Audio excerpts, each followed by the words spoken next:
क्या आपने कभी ऐसी सिचुएशन को फेस किया है जब आपको अचानक से ऐसे लगे कि आपके दिल की धड़कन बहुत तेजी से बढ़ रही है और आपके हाथ पैर सुन्न हो रहे हैं, या फिर आपको ऐसा लग रहा हो कि आपकी सांस रुक रही हो?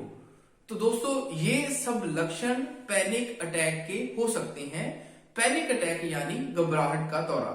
तो आज हम इसी टॉपिक पे बात करेंगे और आपके सभी डाउट क्लियर करेंगे। ये कौन से कारणों से होती है और इसका इलाज कैसे किया जा सकता है। तो दोस्तों, आइए शुरू करते हैं। शुरू करने से पहले मैं आपको रिक्वेस्ट करूंगा, अगर आपने हमारे चैनल को सब्सक्राइब नहीं किया तो प्लीज सब्सक्राइब कर दीजिए एंड बेल आइकन को दबा दीजिए। ये हमें ज्यादातर उन सिचुएशंस में फेस करने पड़ते हैं जब किसी चीज के बारे में या किसी टॉपिक के बारे में हमें इतना डर लगने लगे कि हम उस कंडीशन को अपने ऊपर हावी होने दें, और हम ऐसी कंडीशन में हमारा दिमाग घबराहट के कारण काम करना बंद कर देता है और हमारे माइंड में नेगेटिव थॉट्स आने लगते हैं, और इन्हीं नेगेटिव थॉट्स के कारण हमें पैनिक अटैक आता है। घबराहट एक कॉमन प्रोसेस है हमारी बॉडी का एक नए एटमॉस्फेयर के लिए, पर जब ये घबराहट किसी हद तक बढ़ जाती है तो ये पैनिक अटैक कहा जाता है।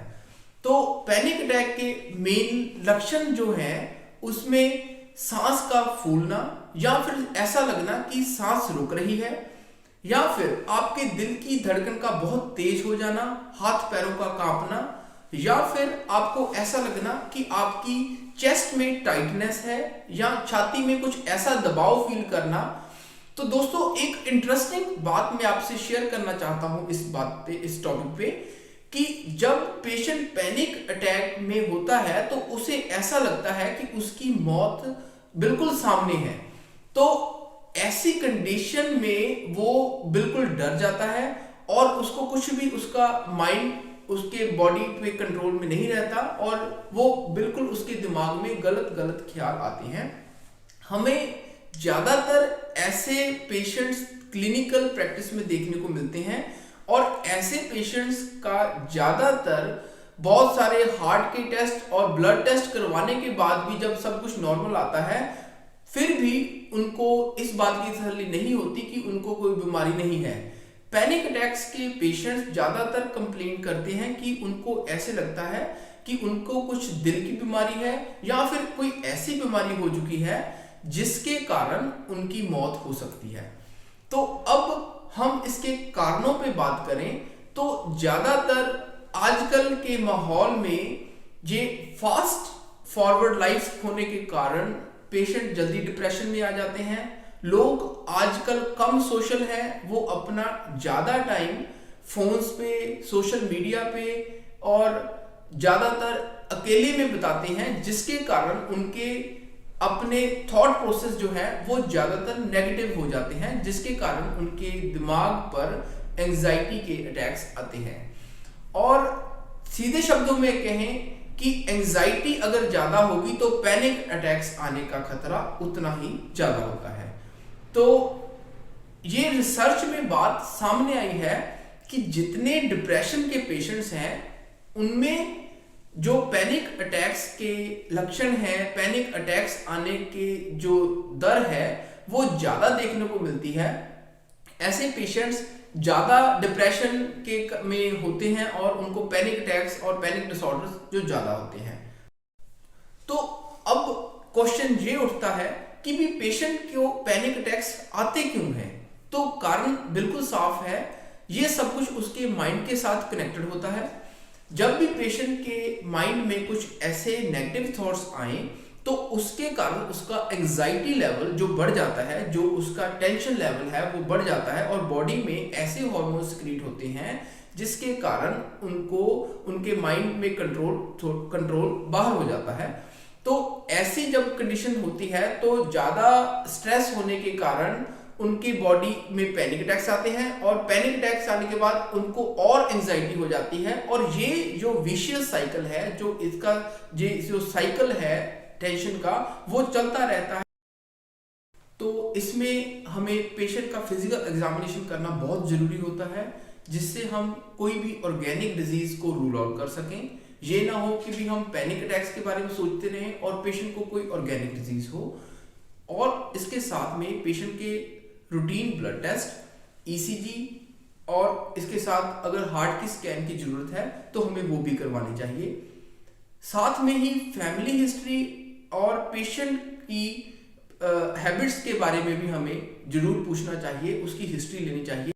अब बात आती है ट्रीटमेंट लाइन की कि ऐसे पेशेंट्स को ट्रीट कैसे किया जाए। इसमें सबसे पहले तो कंसल्टेशन है, इसमें पेशेंट की काउंसलिंग की जाती है जो साइकोथेरेपिस्ट करते हैं या उनके जनरल फिजिशियंस करते हैं। उनको ऐसी कंडीशंस में कैसे प्रिपेयर रहना है, कैसे बताना है और इसको कैसे ओवरकम किया जा सकता है, इस पे कैसे काबू पाया जा सकता है, उन सब के बारे में उनके साथ डिस्कशन करते हैं।